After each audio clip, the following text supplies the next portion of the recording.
رسول اللہ صلی اللہ علیہ وآلہ وسلم کی پیاری پیاری حدیث مبارکہ۔ Make sure you like and subscribe to my channel for more hadiths.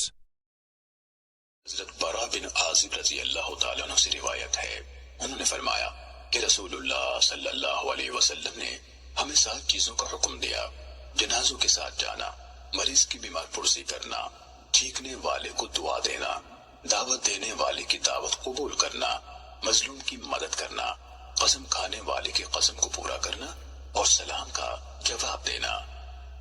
سنن نسائی حدیث نمبر 3809۔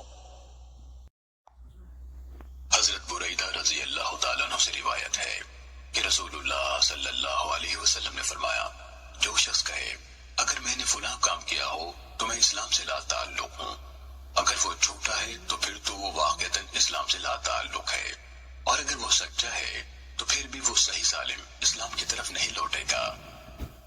سنن نسائی حدیث نمبر 3803۔